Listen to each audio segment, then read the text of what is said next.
Okay, well, thank you all for joining us this morning. We will kick off our agenda here with, do we have any? It doesn't look like we've got BLM representation. Did I see an email where there was some report that was provided to us? Yeah, and I forgot this morning in my rush to get here to actually get that, but it was provided out to everybody. So Laura had she was traveling this week, so that did get sent out to everybody, but I don't have that available to me right now. All right. Well, I would so I sit on the BLM Resource Advisory Council. Yep. And the biggest thing going on right now is the public comment period is open for their draft integrated resource management plan. I mean, that's their version of a forest plan or a general plan. And it's what's going to guide them for the next 30 years. Wow. So there are 4 alternatives. There's a lot.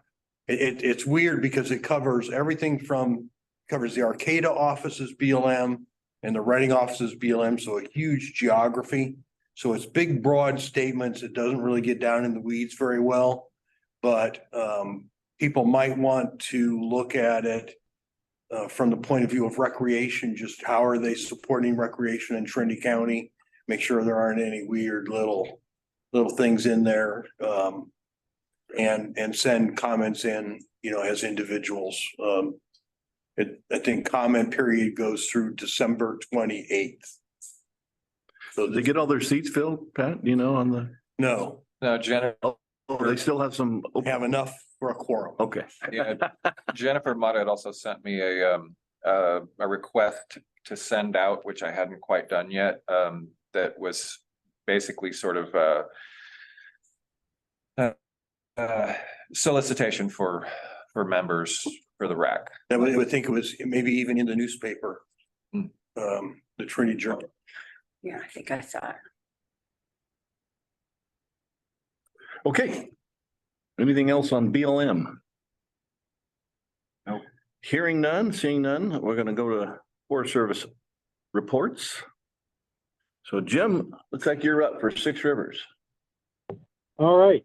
I'm still trying to, I thought I was going to be able to Zoom it on my phone. That turned out not to work, and I'm trying to see if I can get it set up on the computer, but it's my turn already, so I'll just go ahead and display. Sorry I missed meetings this summer. Somehow I had them as the wrong time, but got that straightened out now. We did have a spectacularly successful summer.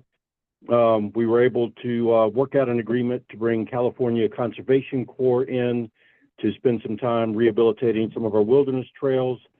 So the historic Red Mountain and Blue Jay Mine trails are open again now and beautiful.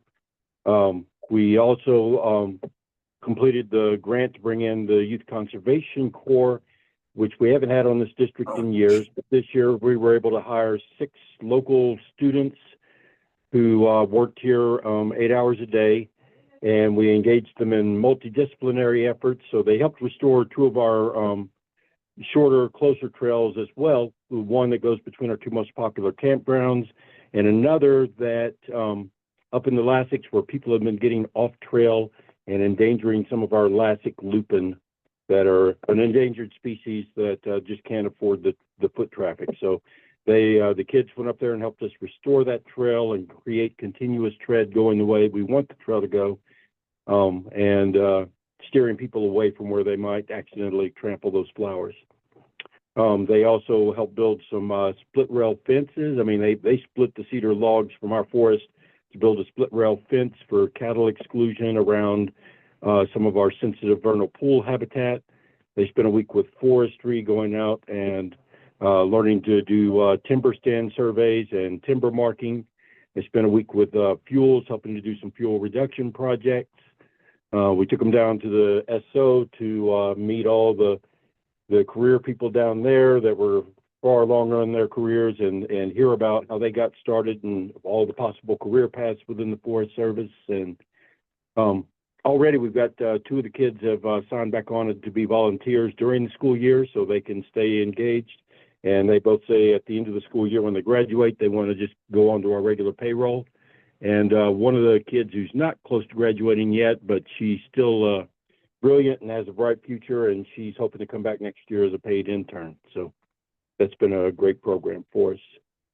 So overall, yeah, great year. There were other things going on too, but now we're just trying to sort of put things away and get organized again and wrap our heads around what we've got to do to keep it all going and make it sustainable for next year. And that's the end of the report. All right, thank you, Jim. Any questions or comments for Jim? This is Pat Frost. How is the trash pickup project go? Oh yeah, I can't believe I didn't for that, because that was another one of the big things on our calendar. This year went even better than the first year. Just another year to sort of brainstorm ways to make it bigger and better. We had more participants. We cleaned up roughly twice as much trash. When I took it down to Recology and Eureka, they weigh you when you drop it off, and we collected 2.1 tons of trash out of Ruth Lake this year. We also had nice T-shirts to share with everybody, and had all ages out there, so it was another good day. It's become a tradition now. All right, thank you, Jim. Any other questions for Jim? Not seeing any, Jim. Thank you very much for your report. Okay, Shasta Trinity, Mike. I was requested to give you guys use numbers. So I've got my notes here, and the way our team counts stuff, a lot of the individual stuff will be tallied in December is when we have a schedule, but I can give you some of the lump sum stuff. We had 13,975 wilderness in the Trinity Alps that we counted. We don't do permits for the Yola Bolas or the Chonsahoula, so it's anybody's guess. For outfitter and guides, we had 10 backpacking and hiking permits issued this summer, 8 rafting permits, and 2 animal packing permits. And like I said, the use numbers aren't in yet, but those were the guides that we had working. And on the Weaver Basin Trail System here, we had 2 recreation event permits, a horse race, and then a bike race this summer. And for our campgrounds, we had just a little over 2,500 campers on the west side here. And the Post Creek cabin had 200 nights rented, and the Forest Glen had 240 nights rented. So pretty busy. And then other numbers that are exciting is we are having growing pains as a group. I think we're up to 20 in the recreation department now. Wow. And so we're hiring currently. If you know any bright, strong people that want a job in recreation, wilderness, or whatever, please tell them to apply, because we have the openings are current. And What are the prerequisites for a rec job? Well, if I was in charge, I'd say send me a picture of your hands. Okay. And the shoes that are on your feet. That's all I need. So no educational, kind of. All right. There is one staff position that would Yeah. benefit with some type of formal education or years of experience. But a lot of the positions we're filling are entry level, and so it's just a good High school graduation kind of thing. Wow. good attitude, strong back, weak mind. All those things are desirable. Love the back country, huh? Yeah. Exactly. And so it's not just the wilderness crew, but the campground crew. Sure, yeah. And we're also trying to pick up an additional packer and all the things that come with that, assistant packer, all that. What else is going on? Since I've seen you last, I missed a couple meetings because we had fires and then we got busy. So I apologize for that, but anyhow, out at the lake, we've got the Hayward campground road. It's all cut out now, and we're chipping it. And same with what do you call it there? Tannery campground. They both were pretty choked in, and so it's really good to see them opened up. And it's funny, I went out there, I got Riley with Cliff and said, you gotta cut this out, this is unsafe. And then when we went out and looked, it looked 100% better, and I'm like, good start. Do it again. There's so much brush on those darn roads. But anyhow, we've got those all hogged out, and they're a lot easier to drive now, and we knocked some of the logs off the pullouts that have been there for years, and so you should be able to pull over and let somebody by a little more safe. We got a little bit of progress on the RV dumps that I'm hoping we can get established on the lake. I think we're settling on the Stony Point swim site. There's that roundabout there. Went in and looked, and I'm pretty sure we can put in a vault inside the interior of that circle, and that puts the outfall of the trailers and RVs on the correct side. I was just talking this morning about trying to get that NEPA started to make that happen. We do now have a small NEPA team, which is, we're hoping will speed up the little project. We'll see how that goes. But you know, it shouldn't take years to do NEPA, and we're hoping to fix that. What else is going on? We still have trail crews running. Now that we have permanent people instead of just seasonals, the trail season is not going to end. I see Jack's been working with our guys and his guys with the CV ditch has been a focus point. Another big exciting news since I saw you last is we got a new 30 by 60 metal building out at the boneyard, which was not a small task, as you can imagine. Anything in the government takes a long time, and so we moved at the speed of light to make that happen in between engineers. Oh. But it's there now. It's beautiful. Yeah, that's kind of my report, I guess. Cool. You talked about the permits, but how did that fare with all the other years, you know? So do you have more people for permits this year or less? For the Alps, it was actually a little less than normal. Yeah. Yeah, almost half. Oh, really? Compared to the COVID. Well, yeah, that. boom. Wow. But compared to a regular year, it's a little bit down. Yeah. Yeah. And I don't know why. Maybe Sierra's this year. I don't know. The fires or something. You got Carol. Oh, got a hand up, Carol. Yeah, so one of the things at the last meeting was asking if Cliff had a chance to check on the bathrooms that got trashed at Preacher Meadow. Do you know if he was able to go see if those bathrooms can be fixed? I don't know. This is the first I'm hearing of this. I know Cliff was out at Preacher Meadows not long ago. Because we're looking at, you know, trying to figure out if we can do pull through sites instead of just having the you know, back into, because the backcountry horseman also wants to add another corral perhaps. And so I know he was out there, but I hadn't heard about bathrooms getting wrecked. So yeah, Pat can maybe fill you in, but I mean, there's two loops. There's the loop that the backcountry horsemen use, and that would be great if you could put, I could see we could put pull through sites in a few places there. But then there's the other loop that along the creek that looks out over the creek that's away from the highway. And that's where the newer vault bathrooms were put in, and those got The doors have trashed. been ripped. Yeah, the doors have been ripped apart. Doors ripped apart. Human. Yeah, Human. Yeah, not bear. Yeah. Huh. Well, so because Is that on we've my been list? pushing to open that loop that looks out over the lake that's not hearing all the road noise and stuff for just the regular campers, not the horsemen. And so it would be nice if those bathrooms could be repaired. And I don't know if that's the responsibility of the concessionaire. Because that's a concessionaire campground. yeah, I can look into that. I mean, it hasn't been open in a long time, so they're not making money on it. So Loop hasn't been open. The campground was open this summer. yeah, that loop I'm talking about. So it might be on us. Either way, they need to be fixed. Yeah. I can jump on that. Thanks, Carol. And it's the newer concrete wall bathroom that's Yeah. trashed. Those aren't variable on how to repair those. Yeah.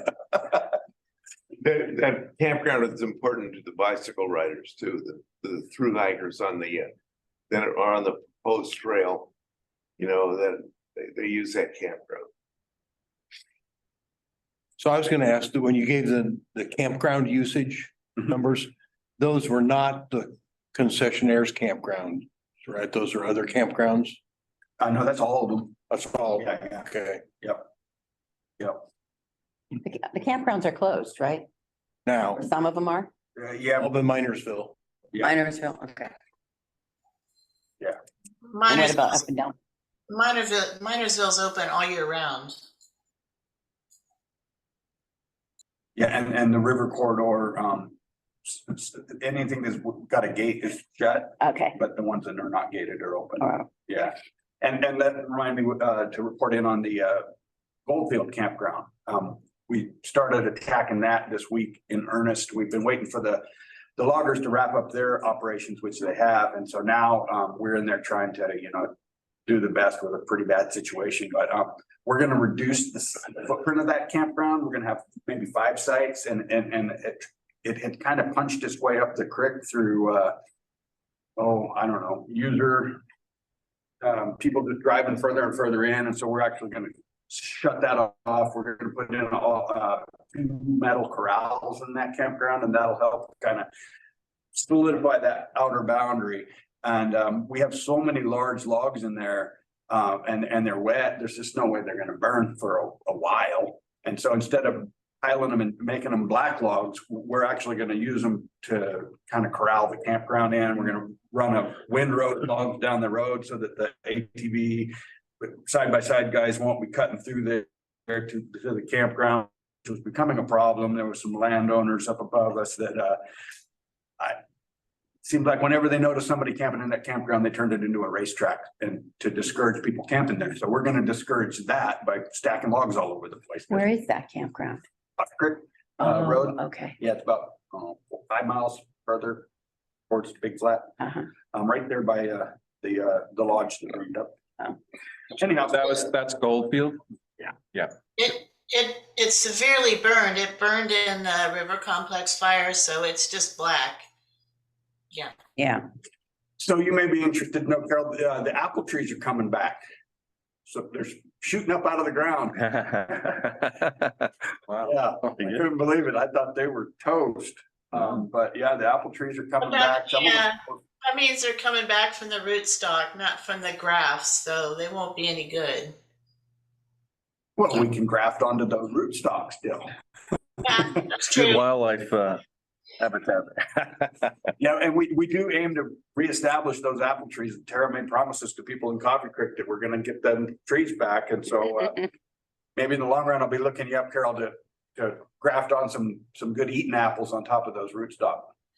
Well, Trinity Nursery has a sale right now on their fruit trees. You should just go buy a couple and plant them. Be a lot faster than trying to graft onto the rootstocks. So. Well, I'll want to wait a minute till we're done rooting around in there before we start planting stuff. And when we do plant, if we plant, when we plant, it's going to take an irrigation plan and probably electric fence because you know how baby trees do with bears. Here they don't fare well, so we're going to have to give them a chance to get big before we ignore them. All right, anything else for Mike? Not seeing anything, Mike. Thank you very much. Appreciate it. I One more, just got a Carol? question. How about the boat patrol on the lake and stuff? Were you successful in hiring someone to run the boat and maintain the bathrooms and do all that kind of stuff this year? It didn't seem like there were as many floating restrooms out on the lake as there usually are. Yeah, we got them all cleaned up and opened. Our pontoon boat was moored at the marina there, and Logan is our boat guy, and he was going out to clean those toilets as needed. Okay. There wasn't much the lake camping going on, the lake shore camping, because it was quite a hike to get from the water to the campgrounds. But we did have the floating outhouses operational. Okay. Thanks. Somehow it doesn't match the map. The map, the Trinity Lake map that the NRA hands out, and it shows where the restrooms are, was not where there were restrooms. So I don't know if they moved them around because of the lake level or what, but anyway, we noticed that. Yeah, they were right out in front of Minersville.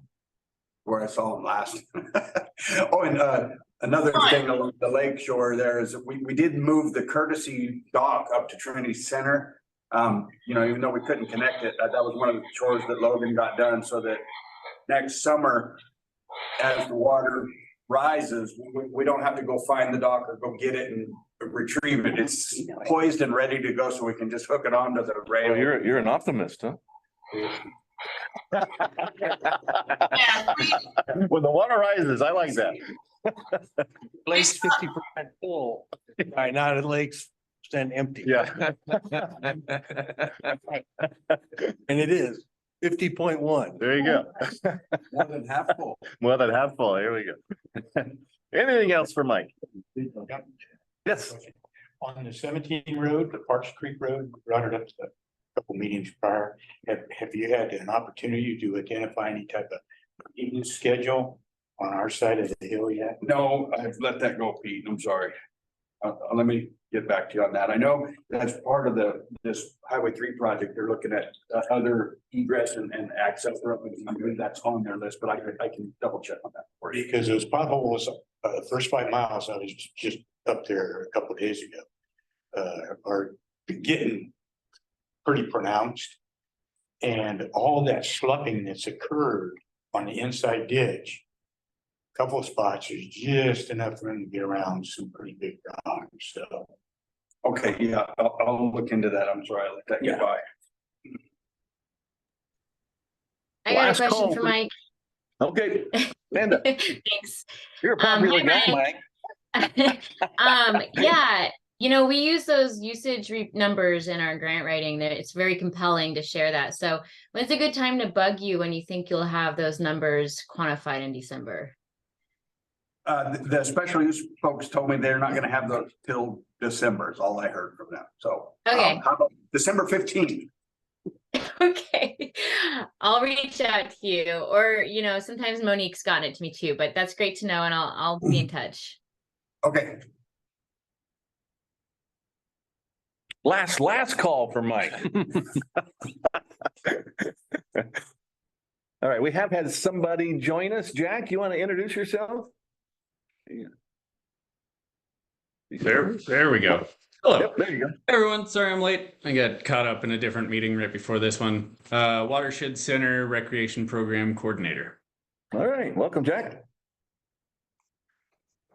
Okay, I think we're done with our Forest Service report, so we're going to move on to 2023 accomplishments. I did find a way to dig up Laura's report. So for the sake of posterity, I'll go ahead and run down through this as quickly as I can. For BLM. For BLM. Yep. Organizational updates. They brought on an extra maintenance worker who helps out with routine rounds in Trinity sites on Thursdays. His name is Rodney. Lost their rec planner, Jessica, who had been with them for a couple of years to the National Park Service.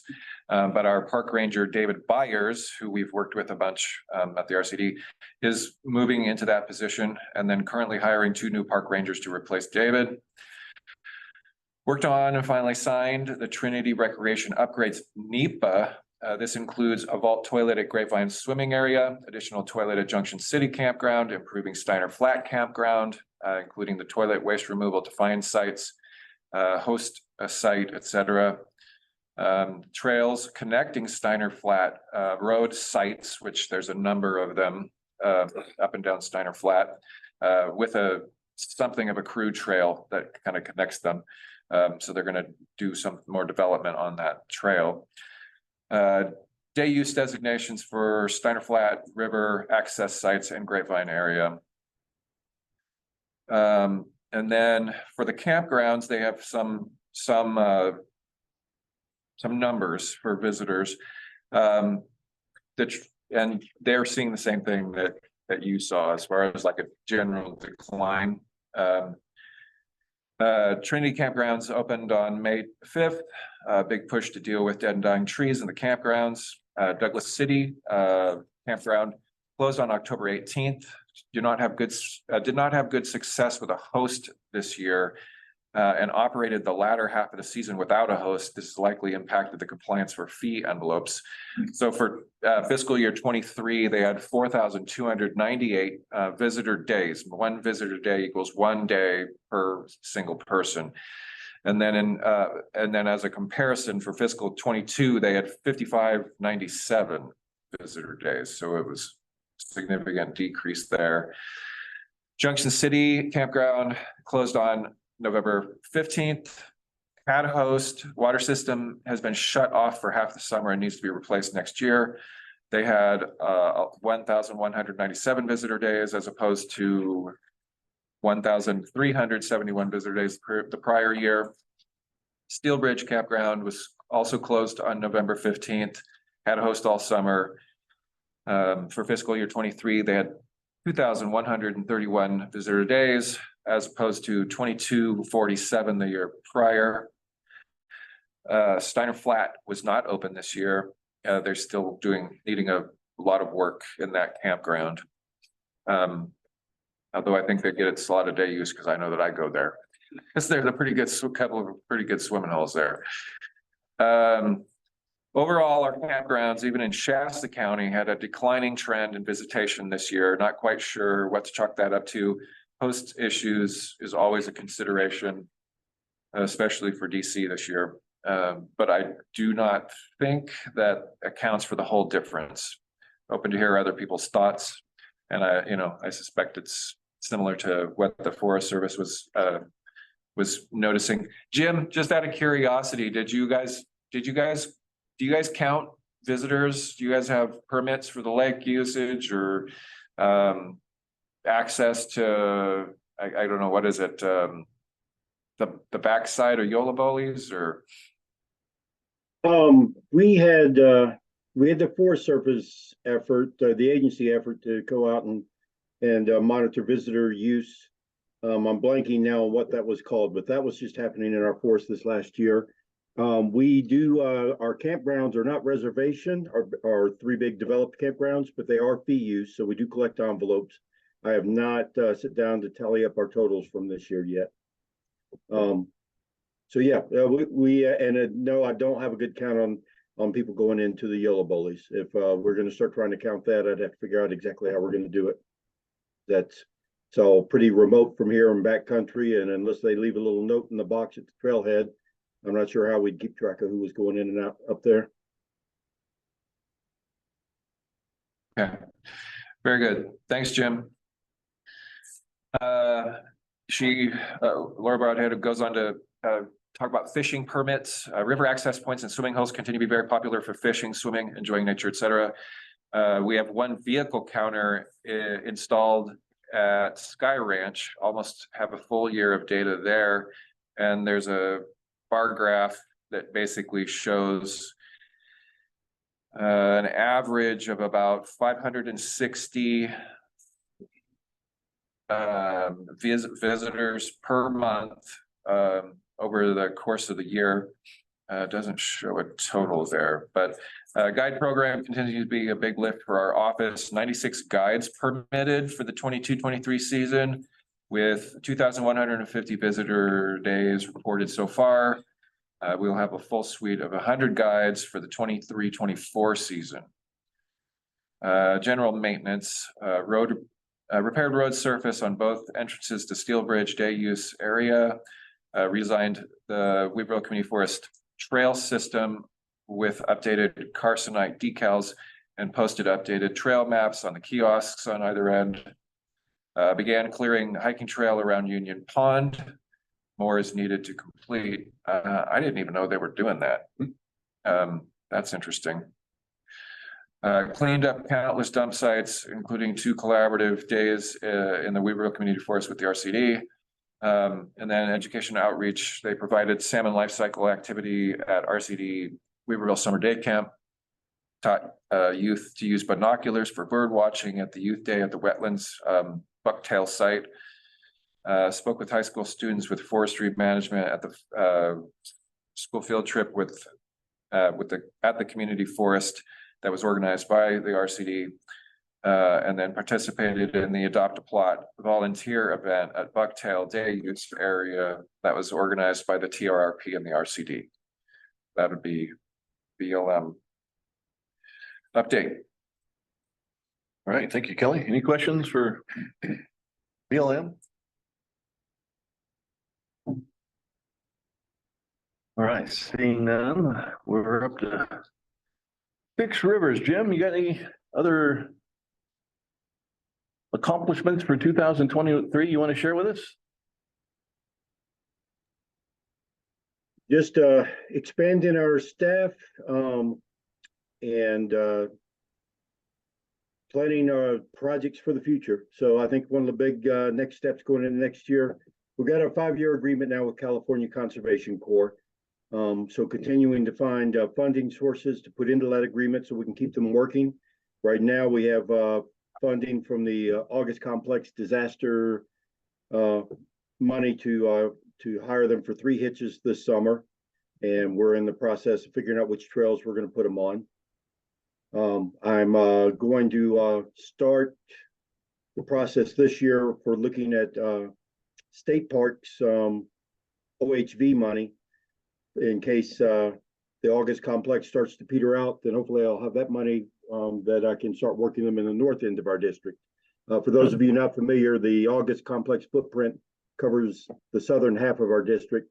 If I want trails worked in the north half of the district, which are where most of our OHV trails are, then I need to find some other funding. And so I'm looking to apply to the state for that.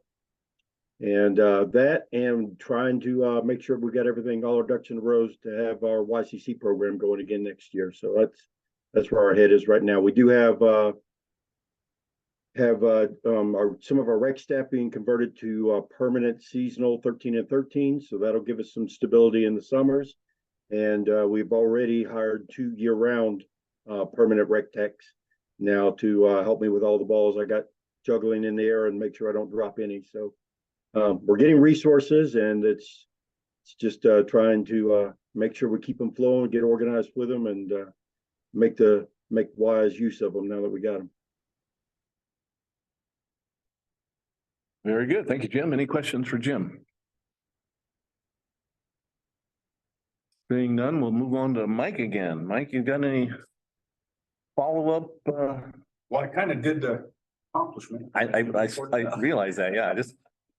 You were so popular. I just want to make sure you didn't have any other jewels to share with us. One little jewel that popped into my mind after I shut up finally was that we have another lookout that we're looking at turning into a rental. It's here in Trinity County, so that's pretty exciting. It's right up 36, and it looks down into the valley. We expect it'll be at least as popular as the Forest Glen cabin. So that's in the works. We've got a historical society group that's doing the restoration of the lookout because it's a historic building. And once they're done with it, we're going to try to get it on the rolls where people can rent it and enjoy it. So that's going to be exciting to have that up and running. Those are money makers for us, and the public sure likes them. You say that's a lookout? Mm-hmm. And whereabouts is it off of 36? Chicken Wing Butte, something like that. Okay. I don't recall the name of it. I can show you on the map if I had a map, but I don't recall the name of Picket Peak. Yeah, it's off the south. That could be it. That sounds. I don't think there's yeah, no, I think that's further in. Well, let us know if we're interested in renting in the future. Yeah. Well, Be a nice spot. In Forest Glen currently. Yeah. So start your punch ticket. There you go. Is that it, Mike? That's it. Okay, any questions for Mike? Okay, let's move on to the NRA boat ramp marina update. Who's gonna? I don't know if we have anybody that can. Have anybody here to speak to that?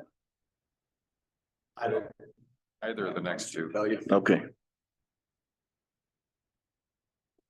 I know that they have a new detailed interim ranger following up Ben Gray's tenure. So I reached out to him, but I'm not sure why didn't have anybody here today. Okay, Well, Jim, one thing as it pertains to Minersville, I want to bring up is the existing access road. I think most of it been out there. It's just a matter of time before that fails. And we're gonna put in a $6-7 million boat ramp. That in the preliminary engineering of the parking area and stuff up above, I think some consideration needs to be given to future access on that south side. Or correction, on the west side, as you come through the big cut up there, all of those rotational slumps that are in there and the roads, I mean, it's right on the ragged edge. Of allowing some type of future access for that road to stay on that southwest slope, way more stable, and tie into whatever mod is designed there. So it's just something that should be given consideration in the preliminary planning of the parking area up there. and is that the same access road that gets to the camp? If you're familiar, you come down from Bushy Tail, there's one big through cut. As that turns and drops, the drainage structures are plugged and the water's been allowed to go wherever it wants to go. Seems like that should be addressed just in kind of a normal maintenance program. Yeah. So, yeah, we've brought this, so we brought the road, sorry.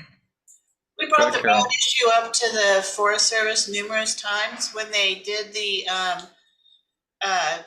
cooperative work with the federal transportation folks, when they came out and looked at all the roads and they applied for the grants, like to apply to improve the grant to the road to Canyon Creek and stuff.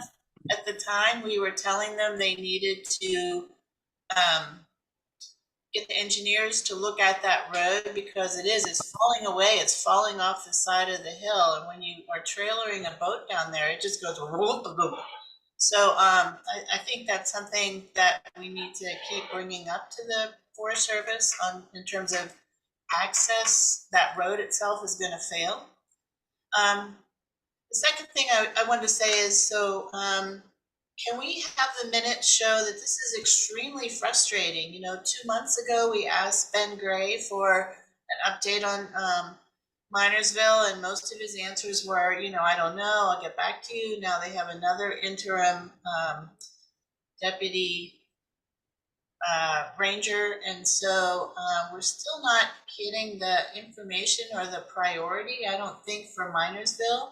It's been over a year since we met with Rachel Berkey, and she said this was going to be a priority. Well, if it's a priority, it's just seems pretty low that they can't even send someone to give us an update. It's very frustrating. Is it possible that maybe the next collaborative meeting, we could actually have the collaborative, have this on the agenda for the collaborative, and have the collaborative as a whole kind of back us up a little bit? Yeah, we can definitely incorporate this into that upcoming meeting, you bet. My understanding is that Sarah is supposed to be back, but sometime later this month. I'm not sure exactly if it'll be before or after that particular meeting, but I can, Ben Gray, like I said, did provide me with the detailer's contact info, so I'll redouble my efforts to get a hold of him, and we'll make sure that it's on the actual agenda for the meeting, and have them report out then. Great, thank you very much. You're welcome. Okay. Yeah, and there's one other issue I'd like to bring up too, because once, depending upon the lake levels, Yep.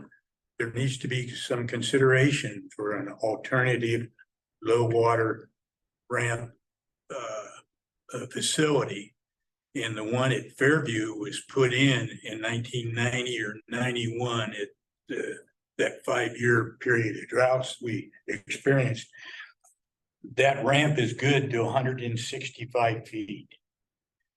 It is a shoe fly that goes off where the ramp goes down, the existing concrete ramp there's a road that goes up from it and loops around in that drainage back there and drops down.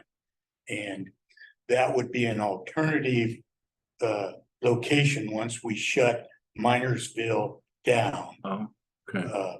Especially for all the folks coming out of the Reading, out of the valley. It's much closer location, obviously, than going to Trinity Center if the water gets up to make that ramp available again this year.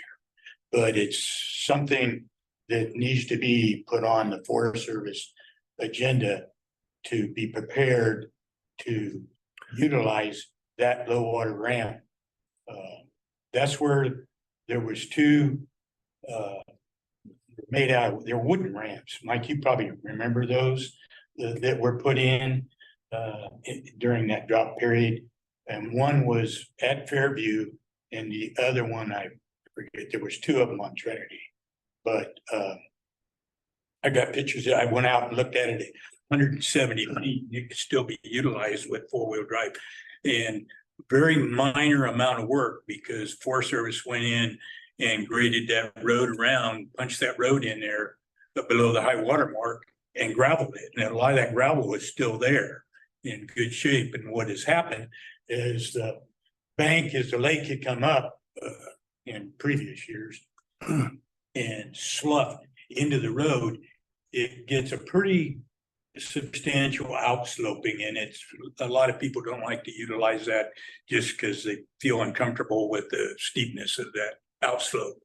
But it's something that, I mean, like a day, 2 days of greater work and maybe some additional gravel would make that available once Minersville goes out of service. Well, again, it would seem to me that NEPA would need to address that, right? That You'd also be looking at the engineer, the core engineers, because if we're adding gravel into the lake, that's a big. right, but wouldn't I mean, the NEPA for that's the for the miners. understanding that if the main low water boat ramp is no longer Yeah. that some alternative has to get. I can check on that to see if they fleshed out an alternative. Yeah. Because it seems like common sense. Yeah. Maybe it didn't happen. I don't think that they're very far along on the NEPA because they're waiting for the engineering design. Right. Right. Yeah. This would be exclusive from Minersville. Right, but what I think Jim is saying is that in the NEPA analysis for Minersville, they'll have to take into account, should have to take into account We gotta have a plan B. access during We construction. gotta have a plan B during construction, yeah. Which again, I wouldn't think that would have anything to do with the engineering design of the actual construction. It's just, you know, But I don't think they've started NEPA. oh, they haven't. Oh, because they're waiting for the engineering design. Carol? All right. Yeah, so Carol. the other thing to point out with Minersville is we did ask them in the design to look at a phased approach, A and B. A would be just the boat ramp, and then B would be coming back and doing the parking lot, trying to get the boat ramp done while the lake was low. And so that would be another thing to ask them for an update on is, you know, are they actually planning on doing that, you know, part A and part B? And yeah. Okay, thank you, Carol. All right, lots of good input and Fairview boat ramp, is it, would it be usable now that the lake is 50% full? I'll show you some pictures I've taken of it. Yeah, it's still usable, but it'll get a little slick once it gets, we start getting some weather and might be a little treacherous getting through a couple of those spots. Like this week, we're gonna get some rain. Yeah, well, we hope anyway. water's gonna rise. Yeah, Okay, and that could be a moot issue if the lake were to get up at 2 million acre feet. sure. Then it would put quite a few more ramps in the water and that would Solve the problem, right? Yeah, low water access other than Minersville. It's amazing how many problems more water solves for us, right? Yeah. Yeah. Okay, Moving on to another one of our favorite topics. The NRA Trinity Lake Multi-Use Trail Project update. Mike, you got anything? We actually had our rec staff meeting there this last. Yeah. 2 weeks Did you? ago. Oh, wow, okay. They said, Brenda Tracy said, where are we gonna go? I said, we're gonna go out to the lake trail. So we went out there and beat the dead horse again about that darn Stony Point encroachment to the Caltrans, and I think the team is finally saying, why are we worried about this quarter mile when we've got a whole entire lake shore to deal with? So that's the current approach, is we're gonna just cut that Caltrans thing out for now. That can be a problem we address over time, but there's a lot of miles that could be getting built that have nothing to do with that section. So that was a little bit of progress, I guess. It's just I've more heard that follow before. right? Rather than a report, if you could prepare a little skit, maybe do a little tap dance. I'll work on that. I'll work Yeah. on that. But yeah, so bottom line, Well, the day they put you in charge, Mike, that's the decision you gotta make right there. Get it in writing.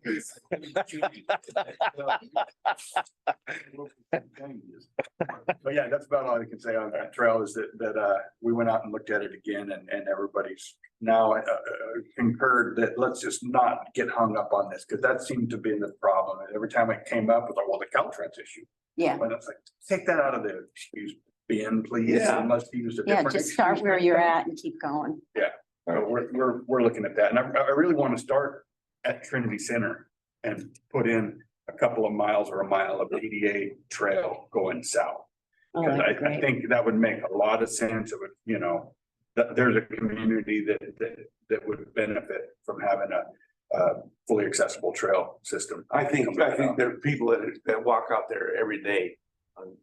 And they could use the trail, yeah, they walk down the road. But come from Trinity Center back, I thought about the trail. What if the trail goes right at the high water line? So just out of the drip line? Yeah. That's possible, for Yeah. sure, for sure. Just because it's so steep there, Yeah. the bank, just go around the high water line all the way to Alpine or something. But that trail will be underwater. That's every 8 years for 10 minutes. Yeah. But you could extend it, you could go from Minersville, from the current lake trail, where we talked about going up along the old mining ditches through Mule Creek, and then there's the other mining ditch south of Covington, and then connecting into, to get over to Alpine Campground, and then coming up the PUD power line. I mean, there's a lot of ways to not ride along the lake up there. And that's where Well, I people are talked to walking, Sierra. they're walking the power line. Yeah, but that's Sierra Pacific's property and but the power line is an easement, it's not deeded. And they didn't bounce to it. FBI didn't bounce to it. They didn't want us crossing their property at all. So that's why I came up with the high water line. Well, it's been 10 years. Maybe there's new people there. Yeah, I would talk to Keith. And we can look at it again. Tom's gone. Talk to Keith. Yeah. 'Cause it's just kind of ugly along the lake when there's no water in the lake. Yeah. Yeah, Yeah, and I think when we get to building this trail, it's gonna be a mix. It'll be in and out of the lake shore. Mhm. It only makes sense And to into the to not trees. just keep it right on the drip line. Like when you leave Cedar Stalk. That user created portion, I don't see why we would change that. Going to Mule. No. And it's real nice in there. When I took the group in there last 2 weeks ago, we actually hiked out that portion, and I said, see, this is done. All we need to do is put up the sign. yeah. And so anyhow, it'll be a mixed bag, Carol, of in and out of the woods and lake shore. All that type of stuff. That part that you walked with was a Forest Service trail, lake trail. Leaving toward No, they Mill went Creek. to Mule Creek, babe. Oh, leaving Cedar Sock, I think. Yeah, going north on. the lake. Oh, Yeah, no, Mule Creek. The lake trail ends at Cedar Stalk. yeah, and from Cedar Stalk, there's an old road Right, it that goes goes towards north. Mule Creek, Yeah, and it's all cut out, and you know, it's a nice Usable. trail. Yeah, but there's a user built trail there. Yeah, that's why I took. Cedar Stock, yeah. Yeah, And then the fire guys have put in a trail from the boat launch ramp to Mule Creek. Do you see that? yeah, We staked it. looks like a fire break in places. I'm glad I'm not PTing with those guys every day. They're working hard. Straight up the hill, yeah. Yeah, we walked all that and went up to the highway on that, and up to the back side of the fire station there, but mainly I wanted them to see that section of user built to say, look, you know, this thing's happening whether we want it or not. Yeah, It doesn't matter what we say, this is going to happen, so we should get ahead of it and do some planning, otherwise we're gonna be stitching together a bunch of, you know, user created stuff. Well, let's get ahead of this, people want it bad enough, they're building it without us. when we talked, when you and I walked it before, you said there'd be a wet crossing over Mill Creek. Well, what does that look like? What's a wet crossing? We won't put a bridge in, is what I'm talking about, Yeah. just have to splash through the little Yeah. creek, yeah, it's a two-stepper, Yeah, you're over it. and sometimes in the year and other times it's a raging torrent. Yeah, and we can do it in stages. I just don't see a bridge happening Right. immediately. No, I don't see Yeah. a bridge. Caltrans But is doing that. area. The existing bridge is really dangerous over Beal Creek. Oh, for sure. Because the part coming down to it, it's really narrow there. And leaving it is really curvy, you know, there's other places where the trail is just fine because it's on a long straightaway or something and cars can see you forever, but they come around a corner and there's somebody in front of them right there. Yeah, And so that, Russ, do you mean, but a wet crossing, being up on the road? Is that what you're talking about? yeah, Crossing the actual highway bridge? if If you're on a I don't bike? want to do that. Yeah, I don't, that's a dangerous area. It's Narrow. a narrow bridge Yeah. and approaching it and leaving it, you know, is steep. And it's especially steep when there's cars coming up behind you and you're climbing. So you're going 1 mile an hour, you know, and the cars don't see you happen on you right away. So I like a wet crossing, I like an ulterior crossing. And then we just, So, Caltrans right now has their Highway 3 corridor plan out for review. And so, because the fire department commented on their draft, which was, I mean, seriously, they just finished repaving the Mule Creek Bridge. And we had asked them to put a bike path there, and they didn't do that this time. They just repaved it exactly as it was. And we've actually asked them to move it further downstream so that it's not as steep of a U-turn, and they've ignored that because it's really dangerous for our fire engine and our ambulance, that bridge. That's the worst bridge we have. And so anyway, if you felt like commenting on Caltrans Highway 3 plan right now and saying, you know, you really need to have at least a bike trail, you know, bike lane on that bridge rather than just repave it exactly as it was, which is what you just did, that might be good. Where do you comment, Carol? Just go to the website?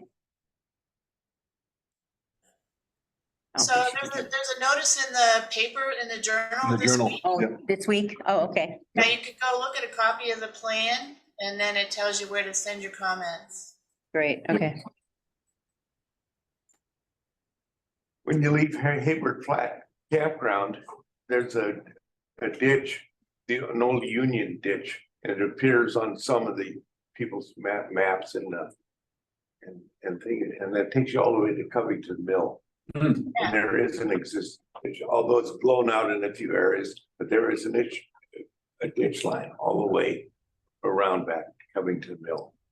Yeah, Is it all on public lands or? I don't know. Yeah. It It connects essentially down Greenhorn Drive, which would take you down Guy Covington over to Alpine View in a heartbeat. Yeah. Yeah. Yeah, so it's all the way from Hayward Campground. Mhm. Gotta shave it, right? But brush off, all good. Yeah. All right, any other comments, questions regarding the Ross Molyneux Trail? You should be working on that sign, Ross. Yeah, I'm working on dying. Maybe you put the sign up and it actually happens. You got plenty of time. I've at least 2 weeks till I'm 80.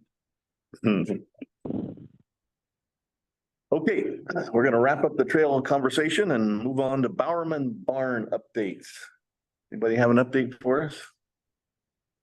We also have somebody that Yeah. called in.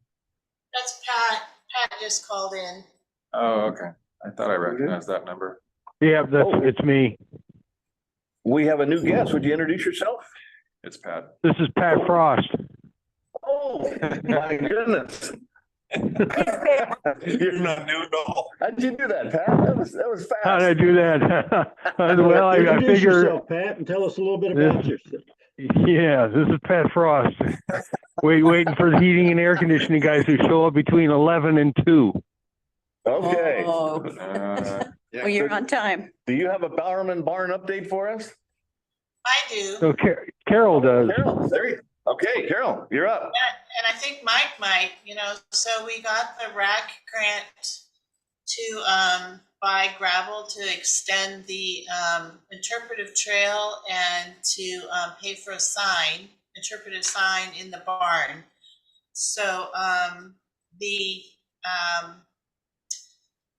North Trinity Lake Revitalization Alliance, TLRA, recently closed out their accounts and gave us the money they've been holding for Bowerman Barn, which is like $226.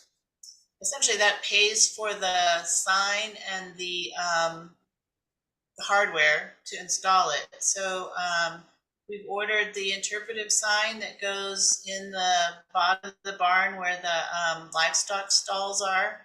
So when that sign arrives, we'll be installing that sign. And then that meant that the remainder of the money from the RAC, we didn't have to use to pay for the sign. So that money is going to Mike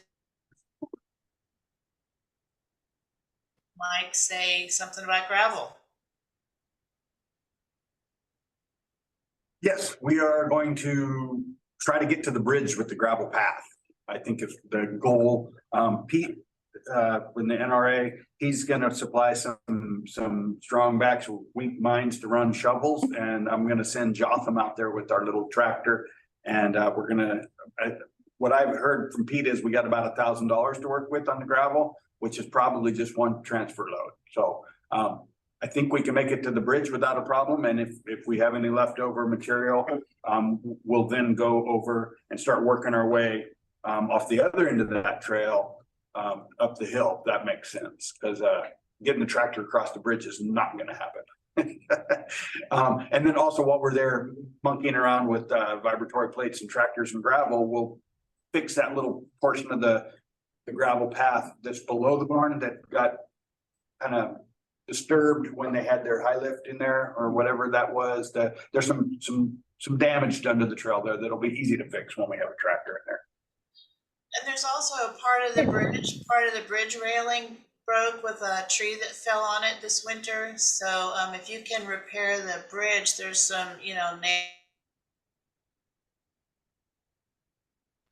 We lost it. Yeah. Yeah. I probably shouldn't say anything, but I'd like to redo the decking on that bridge as well. It's not very user friendly. It's too narrow. Anytime anybody with a walker or cane uses those two boards, it should be 3 runners wide. Sorry. Mike, with the computer internet's kind of blinking out. Mike, do you have any update on the foundation work then? Because For for the barn itself, they got the $75,000 grant, RAC grant to do the foundation. And I don't know anything about that. okay. All right, thanks. Sorry, I'm not in RA. Anything else, Carol? Okay. Good on Bowerman Barn. Moving on, let's go to GAOA update. Anything anybody has to report? Well, that would be the NRA. And so since they're not here, I'm sure they don't have any updates on the Great American Outdoor Act. All right. We're going to move on to partner updates then. AWE. Anybody here? That's Amanda. That's Amanda. Okay, Amanda. You are up. Ascend Wilderness Experience. Well, let's see. I didn't get a chance to really see you guys through the summer because we're just too busy. But I was happy to provide a synopsis of our accomplishments that I believe you guys got last time. But then since then, we've picked up some more projects that we've completed in our fall. We don't schedule anything during August and even early September because of fire. So this year we picked up a lot more stuff at the end of September and now in October as well. So we were able to get a board and staff trip together for a weekend, and we put a lot of work in on the Poison Basin Trail going up to Lily Pad Lake. That's been a trail that Ascend has kind of taken under its wing for, I guess, since 2019. So it feels really good to get up there and keep working on it. And the beginning section was really brushy, and we had an adult crew and a teen crew up there a couple of years ago that did the upper mileage and kept kind of putting off the mileage near the trailhead because it's something as easy that, you know, a couple folks can get up there and do. So we finally did tackle a lot of that. And I even have a staff person now who's going and finishing and completing and still working on that on his own time. So that feels really good. We're getting more and more internal trail crew activity like that. And then on September 30th, we did a multi-generational work day hike. We worked the East Weaver Lake Trail down to East Weaver Lake from Bali, Weaver Bali, and brushed that whole section going up to the saddle. So that felt really good. Those are great trips because we get these families joining us, and it's always it's actually been really cool. We weren't sure when we put that formula into our programming how it would turn out, but it's really neat because I think a lot of kids and parents want to be with each other on these sort of things. So that was really fun.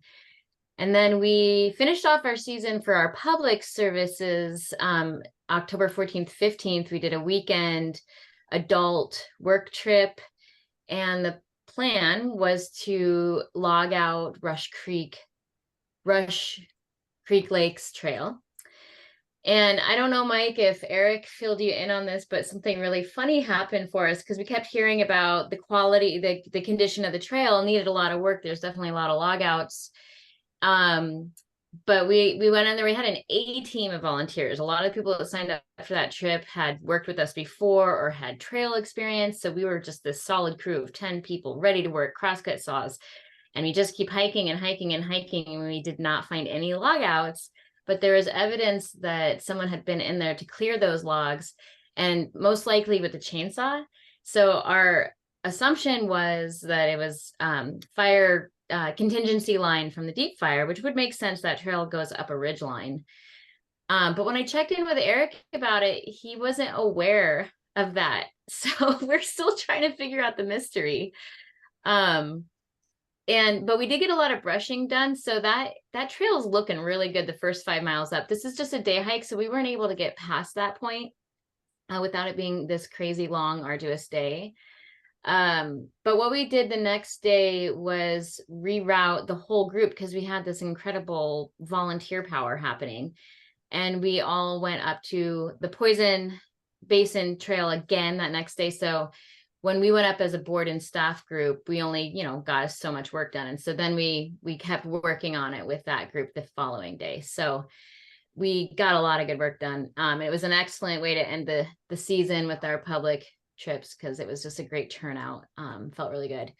And then last week, our staff went up with Jotham to put signage on it's the Deer Flat Trail, but it's trail signs technically up to Shimmy Lake.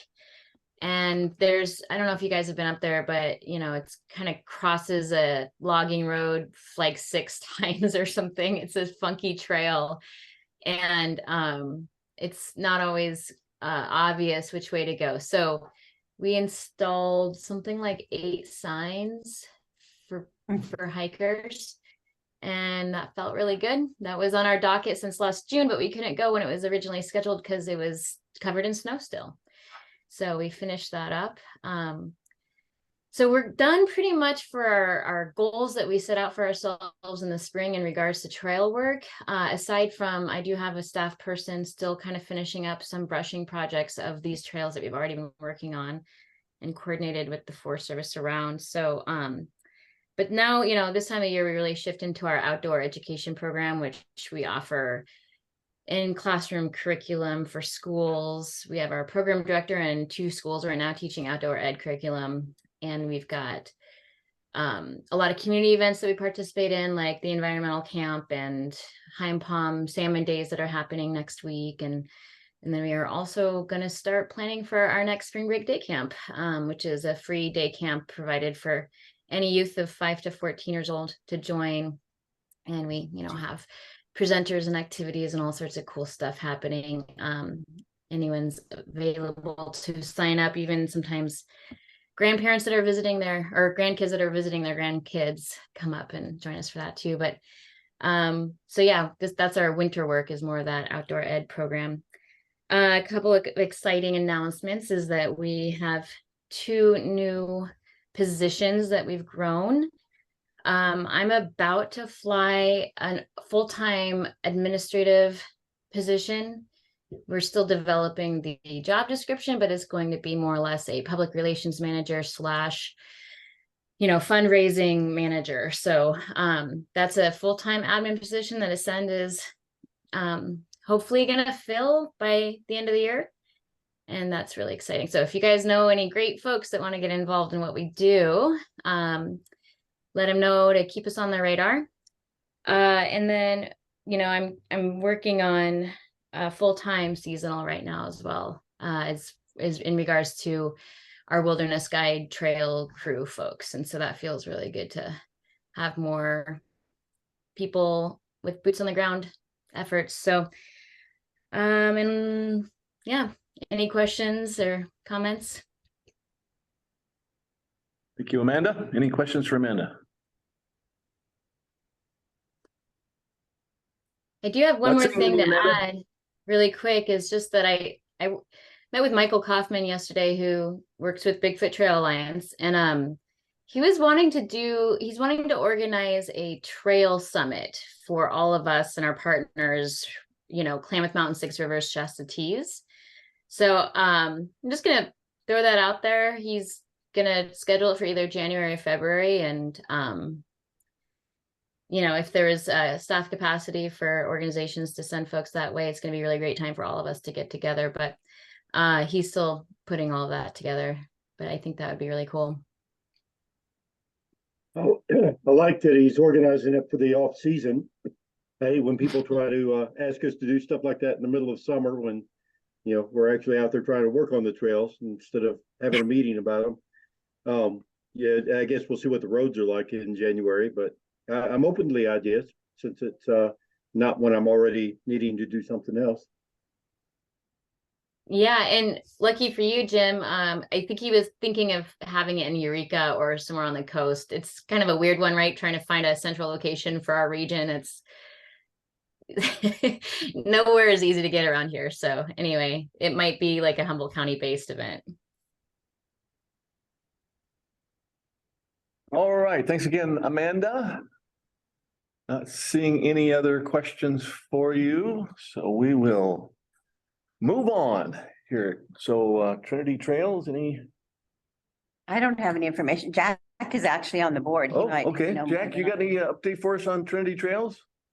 I would love to say that I do. I unfortunately have very little at this time. We've started our meetings for the 2024 LaGrange Classic. The routes have been decided, and we're now figuring out the greater maintenance needs. Watershed Center also met with Mike and Aaron McBride and Robbie Thorne the other day to kind of prioritize what the maintenance needs are in the basin. As well as like figure out which of those priority maintenance spots can support the races as well. So that's kind of next on the docket. All right, thanks. Anything else for Trinity Trails? Not seeing any. Let's move on. Jack, are you up for the Watershed Center? That is me. All right. Yeah, I have quite a few updates, so feel free to ask questions as I go. The most exciting proposal that we're working on at this moment is the Legacy Roads and Trails opportunity. Forest Service dollars being filtered through American Trails, up to $100,000 per application, focusing on the protection of sensitive or endangered species, protection of community water supply, allows for road to trail conversions, road to trail decommissions, or road and trail decommissions rather, primarily focusing on deferred maintenance on Forest Service roads and trails. Of course, has to have a measurable economic benefit to nearby communities. So kind of the project that we've been working on with the Shasta McLeod unit is to reopen a significant section of the Sisson-Callahan National Recreation Trail. On the east side of the PCT, that whole trail has been reworked primarily with mountain bikers in mind.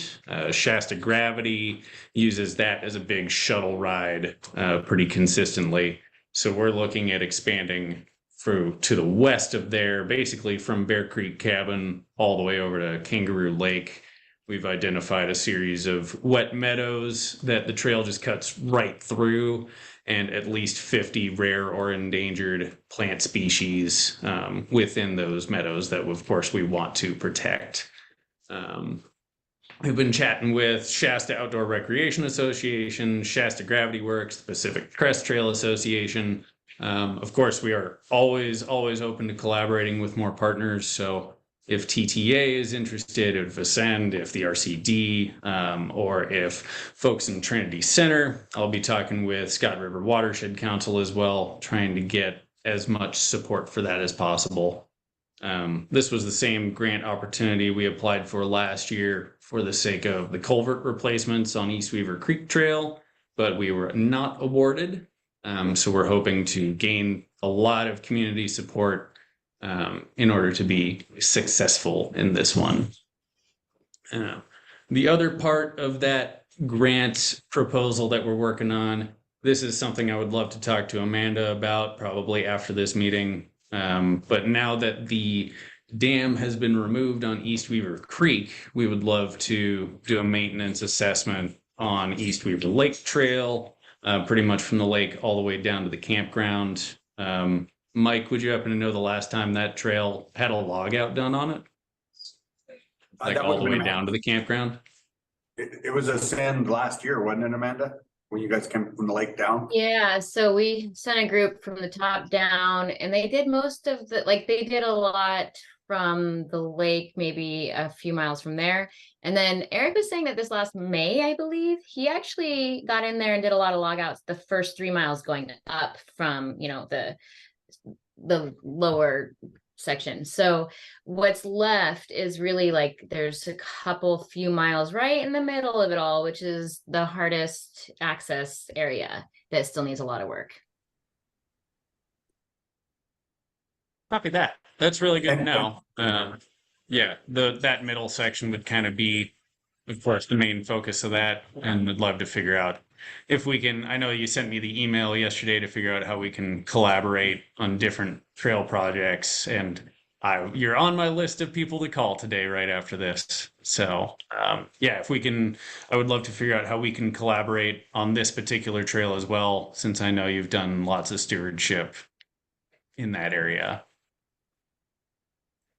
And so for the group, just the general idea here is from the old town site, which is just inside the wilderness boundary, to the meadow below the lake. That section is ridiculously steep and really hard to maintain because it's so steep.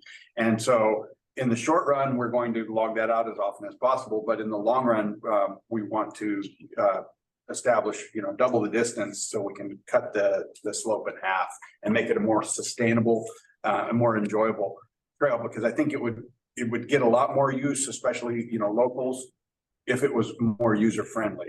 It's a nosebleed. It'll break your knees coming down and it'll break your heart climbing up. So we're hoping to fix that.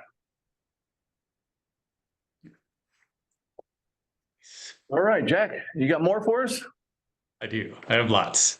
All So as far as McConnell Foundation updates, as Mike mentioned earlier, CV Ditch is actively under construction. We started really hitting it hard at the beginning of last week, and some of the building is incredibly easy because it's right on the ditch, right on the berm of the ditch line, or going in and out, very similar to the style of trails that are all throughout the community forest.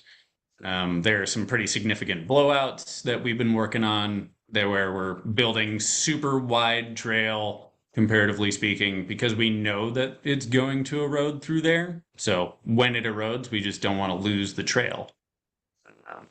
Our goal is to have the trail open and complete. It's an ambitious goal to have it done by the end of November. It is ambitious, seeing as there is a giant boulder that is in our way that we are planning on destroying in order to make a wall to complete the ditch line.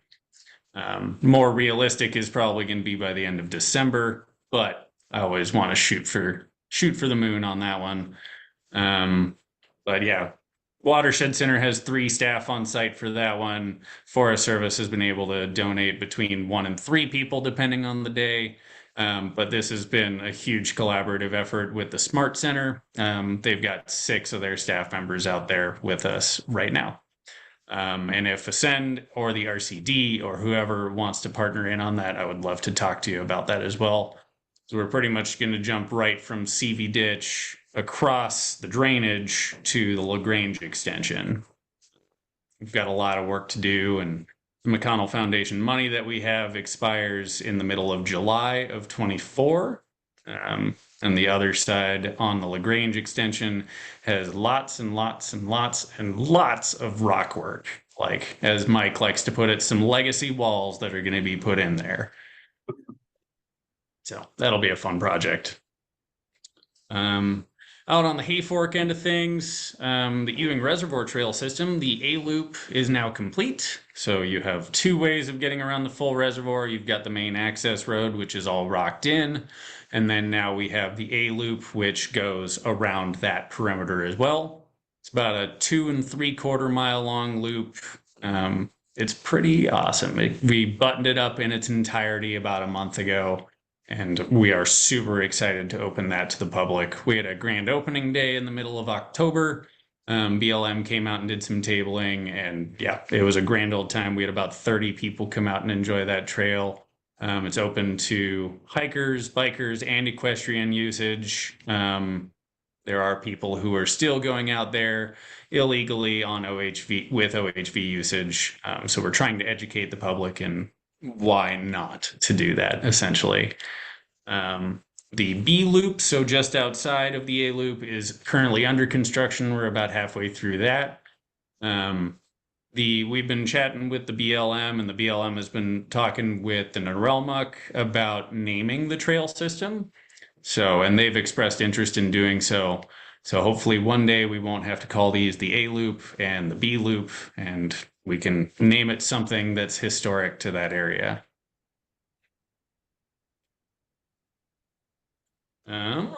Let's see, other project that just finished up at the end of September was our work on the South Fork of the Trinity River National Recreation Trail. We partnered a huge partnership with the Smart Center. We had at least 20 of their employees at one time. And that kind of dwindled over the course of, we were camping out there doing 4-day spikes for 6 weeks, and we ended up doing about 15 miles of trail maintenance. We reopened Smoky Creek Trail and Snow Gap, which hadn't seen a log out or maintenance since before the August complex. Both of those trails are quite steep, and they're pretty remote out there. So if you are going out there, be prepared for an adventure for sure. But they are they're clear of trail, beautifully manicured, as well as the main South Fork Trail is clear and manicured from St. Jake's all the way to Scott Flat, which is about half of the mileage of that trail. And we are planning to go back out there probably in the fall of 2024 and work from the Wild Mad Road all the way to St. Jake's and work St. Jake's Trail at the same time. And then last item on the list, Josh Smith and Tom Evans went and scouted the Hayfork Ruth Trail that goes on the Ruth Lake side from Ruth Lake up to Pickett Peak. Their updates on that was that it's in significant need of some big tread work. There was a really high severity burn there from the August complex. There's going to be some massive trees coming down for a really long time. And luckily, the Watershed Center has the dozer on hand. We can use the excavator for Trinity County and rebuild that whole section of trail. Yeah, Jim, did you have a comment on that one? Yeah, I was actually just in the process of typing a reply to yours and Josh's emails. I had been talking to Tom Evans about that trail for a couple of years now. We had originally hoped to make it a YCC project. It's complicated because there's owls in the area. So using a dozer in season, is a challenge, and it's complicated because trying to go in there, for those who've seen it, trying to go in there with just a hand crew without the forest canopy, the blackberry has exploded. And if you've ever tried to take out blackberry, you can't just clip it. You've got to dig out the root balls. It's very tedious work, and there is a lot of it growing right out of the trail. I've scouted that trail myself, so I'm well familiar. So I've been brainstorming. We've kind of moved away from a model of having our YCC spend. I don't want to spend an entire summer working on one tedious trail. We're more into having them be interdisciplinary and get a wide breadth of experience with us. To get through the blackberry, I'm thinking maybe we try and get a trail dozer and do that in the off season when the owls aren't there. But even then, so we'd have to get in and buck the trees out first, then bring in the trail dozer, and then maybe come back with a hand crew to clean it up and dig out those root balls that are still in there and dress the trail. But trying to figure out then, which team to bring in that can work in all those different components and work around the small windows we get between weather and owl season. It's going to take a little brainstorming to figure out the best way to do it. Absolutely. And I'd be very open to having that conversation to figure out timing, because we do have our dozer on hand and a highly capable trail crew. So absolutely. And we love working with you. And the fact that you're expressing an interest, I'd be interested in not trying to figure it all out myself, but having your brain trust engaged and help me come up with a good way to do it. And we'll see what we can dig up as far as funding then to make it happen. So Pat's got his hand up. Pat? No, I don't have my hand up. Oh, I see a hand. Okay. Oh, that's your. I wouldn't even know how to do that. I wouldn't even know how to do that with the phone. It was the cursor. All right. Sorry, Pat. The last item I had was related to a conversation that we've started with Jim Dees to create a regional map that'd be available to the public. that would include Ruth Lake, the South Fork of the Trinity River Trail, Hay Fork, and Hyam Palm, just so that people can know, like if they go to camp at Ruth Lake for the weekend, they can be like, oh, there's all these other trails we can do that are like half an hour away from here. And it would include day use areas, boat ramps, campgrounds, OHV, non-motorized as well. So we've been starting to talk about that and hoping, we don't really have a target date on when that would be available, but conversations have started. Yeah. You asked if that was an official map that I'd shared with you. That's all official Forest Service data, but that is an inward facing document. It's not dressed up for the public. That was a planning map I asked our GIS at the supervisor's office to create for me to laminate and hang on my walls so that we can draw on it with a dry erase marker and plan our different trail projects. So the data is official, but we'd have to do something with it to make it a good public document. Perfect. Let's see if we can set up a meeting and make something happen. And yeah, that's all I got. Does anyone have any questions that I didn't cover? Not seeing any, Jack. Thank you very much. Okay, Kelly, I think you're up. All right. Let's see. We have quite a number of things that we're trying to tidy up the end of the season, including installation of the Weaverville Community Forest gateway sign that was going to be at Highway 3 and Musser Hill. That sign, we're actually coordinating with the PUD to acquire poles to actually mount the sign on, and they'll actually bring up their auger and dig out the holes and all that kind of stuff. I've met with Caltrans and figured out the whole easement issue and where we needed to place it so that we don't have any real issues with signage along the actual highway. So that's going to be happening. That's actually actively happening now. So we're expecting that within the next week or two, we're hoping to have that thing installed. In doing some of the assessment of the original signage for the Weaverville Community Forest on either end of the West Weaver Creek Trail on Mill Street and Oregon Street, we identified that those signs are actually at risk of falling over because the poles are sort of rotting away. So we've redesigned the sign structures so that we hopefully will be able to acquire some of their remnant pole, like treated poles. Then we probably will get more like 25 years out of those posts. So we probably we're hoping to, once we get the new one in, we're hoping to go like follow back up and then get the other two sort of redone. We have RAC funding, about enough RAC funding on our 21 Weaver Basin Trail System. RAC asked to finish up the McKenzie Gulch kiosk. So we also have been acquiring materials and getting that signed, and we're hoping to have that in before the winter time. With somebody now sort of more permanently on in a project coordinator role for our what we're calling our roads and recreation program, who it's Arvel Reeves. I've been tasking him with doing a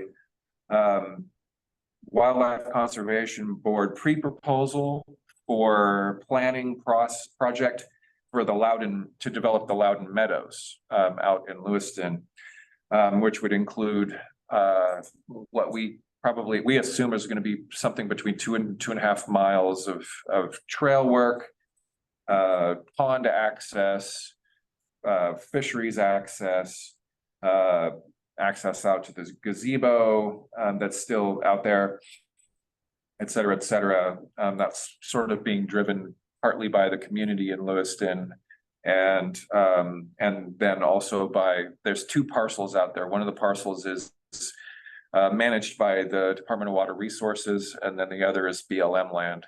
So we've been coordinating with them on sort of like what that might look like and how that access will end up being most useful with sort of a minimum of maintenance to both those organizations.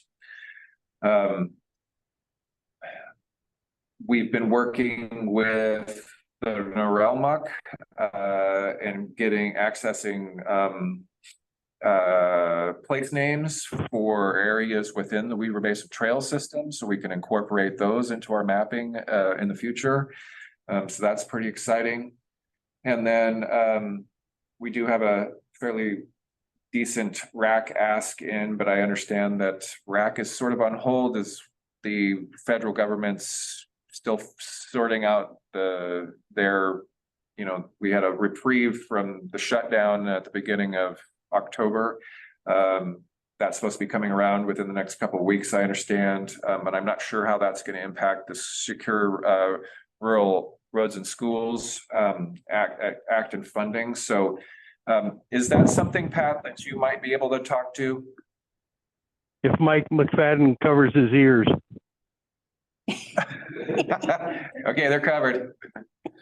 Okay, so there will probably not be any RAC meetings until after the new year, because somebody upstream from local dropped the ball and the RAC charter has expired. Ooh. And so they have to reauthorize, and this is not just for our RAC, it's for all the RACs in the United States. Wow. So it has to be redone. So the odds are that won't happen until at least year's end. And we know what happens from Thanksgiving to New Year's with federal kind of action. Not to mention the problems of potentially another government shutdown. So it'll be after the new year. To make things even more complicated, the appointments of the existing RAC members expires in either May or June of 2024. So if they don't get the charter done quick enough, then all of our appointments expire and then the RAC can't function either. So, but you didn't hear that from me. So Pat, with the RAC members' appointments expiring, are they actually able to be reappointed, or does that process have to start all over again? Finding new members. They can be reappointed. They can be new members. Monique has been working on a package of nominees to go forward for new members, but it has not included, at this point, it's not included reappointing existing members. Wow. Yeah, that's a big deal. It's a really big deal. Thanks for sharing that, Pat, just because I know maybe at least a couple of us on this meeting might be thinking that's something coming around the corner. So I mean, I'm always an optimistic person, so I think they'll get the charter done. Our RAC is pretty darn efficient. We get that charter reauthorized and we can meet and we can do our business for the applications that have been submitted in 1 or 2 meetings. So I think we'll be okay. But it's certainly not optimal and not what we were planning, when we put out the solicitation request. Another really quick question, is it helpful if interested people being on the resource advisory committee applies in case people don't want to be reappointed, just to ensure we have people? Yes. Okay. Getting with Monique to get people to apply. My caution would be, I think we've experienced in anybody who's participated in the meetings the last couple of years of how tricky it gets if the people on the RAC also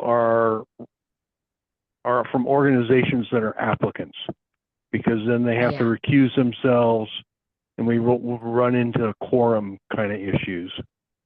Mm-hmm. Yep. But, but people who are retired from NRCS or something like that would be great candidates. Well, and Or from CAL FIRE. you know, or there just, you go. yeah, those would be wonderful people to have on the rack. Well, and there's still the issue, once the RAC approves the projects, it has to get through, Through grants and agreements. contracting. Yeah, and that's Right. Yeah. taken forever because of all the funding that they're dealing with. Right. So I think that's been working a little bit more smoothly. Well, the general GNA has been, but I also understand that a lot of it's, you know, they did awards for, you know, the community wildfire defense grants that Yeah. were awarded way back in January, have to go through the same USDA grants and agreements processes, and not a single one of those has been actually executed yet. And here we are 9 months later. Yeah. Okay. Yep. So It's definitely not it's not optimal. No. They seem to have been doing more of the, I mean, you know, as of recently, the more localized ones have been getting through the region okay, but I think at the federal level, there's also like a bunch of issues just in general with that. So, you know, we'll see. But that's a great update. Thank you, Pat, for sorry. a little more insight than I had from some other sources, but that's disappointing, but hopefully fingers crossed things will start to take shape here pretty soon. Hopefully. Okay, and that was all I had for the RCD. Okay, So I did want, if I just wanted to jump in, let you guys know if you are applicants for Title III funding. I just got a message from Susie Hawkins this morning that slate of proposals should be going to the Board of Supervisors on Tuesday. And according to her calculations, every dollar that was requested, there are adequate dollars to fund it. So her recommendation is to fully fund all the proposals. Yay. I told her Thank get you, it done Pat. quick because I don't know if all this other stuff with Title II could affect Title III. Yeah, I wondered about that too. So anyway, but but keep your eyes open for the agenda to come out. Yeah, that should be later today. Yeah, you'll want to be there because you just never know with the Board of Supervisors. Understood. Thanks, Pat. Yep. Okay, any other partner reports at this time? This is Pat. I had another, just a thought when you started the partner reports. Yep. So I think that it's still an active organization that I think this group should reach out to, which is the Humboldt Trinity Recreation Alliance. Anybody familiar with that organization?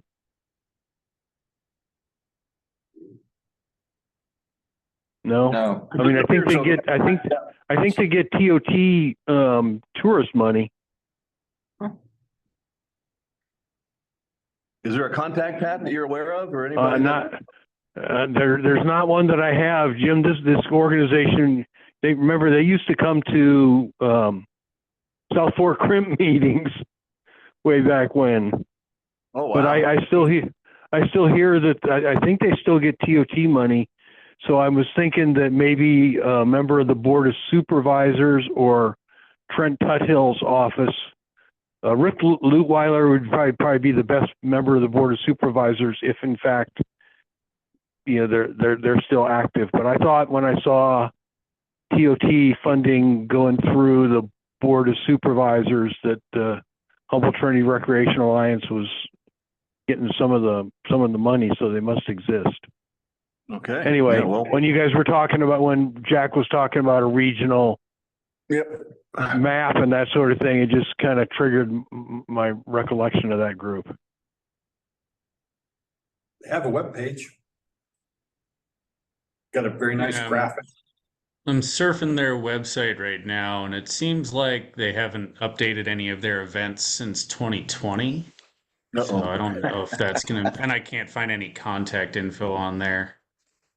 I think if you want, I'll get with Rick Lutweiler. Sounds like it would be a good plan. Okay.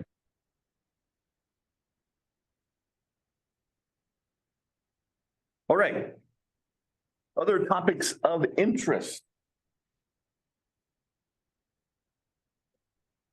So hearing none, I've got something. I've been chewing on Carol's frustration with certain absentees here today. And you know, kind of the impact that has in terms of addressing some of these ongoing topics of interest. And given that we only meet every other month, if an important partner isn't present, then it's like a 4-month delay before we get information or answers to certain questions. So something actually Kelly and I have kicked around, I think it actually came up at the last collaborative, you know, the full collaborative meeting, was the idea, which is not, you know, radical, and many groups do it, but the idea would be to require or to request that agencies and or partners provide a written report, particularly if they know they're not going to be present. and you know, it would be, you know, incumbent upon them to read minutes and, you know, reflect on the last meeting and questions that arose that pertain to them, that they would, you know, make it a point to try to address some of those questions and or issues that pertain to their agency and or their area of expertise, such that at least when the rec committee meets, there would be a report, right? If not a body, that would enlighten the committee and committee members in terms of, you know, what's going on with the Minersville boat ramp. Because it seems like 4 months would be a pretty significant delay in trying to get, you know, some kind of update or report, particularly again, when, you know, we know there's going to be turnover in staff, and that will impact whether or not you actually, you know, see a warm body sitting in the seat representing that organization. So anyway, just wanted to throw that idea out there. I think it's going to come up at the full collaborative meeting. I think, to be honest with you, it has some applicability, even if there is a warm body there, right? It would give that, I think there was some expression at the full committee last time that maybe they didn't feel like they had enough time, you know, to really address all the things that they really wanted to communicate. And if they had provided a report in advance of the meeting, then they could kind of cherry pick and just kind of focus on the priority elements of that report actually during the meeting. So anyway, it's just a concept that maybe I just wanted to throw out there and maybe reflect on it, and we'll discuss it next time. But that will be a way in which we can kind of address this absenteeism and still feel like we're still, you know, moving ahead and getting information in a timely manner, you know. Well, it seems like a really good idea for fairly straightforward things like, you know, user numbers and all that. But for something like Minersville, where there's just a ton of questions, you know, I'm not sure. Like, you know, Ben Gray's report last time was basically, okay, they're following the timeline. Well, yeah, but that doesn't answer all the questions. And so, yeah, for I think a lot of things that would be great if they can't be here, but it's kind of a poor substitute for, you know, the more controversial questions or just, you know, complicated projects. Sure. Understand. Yep.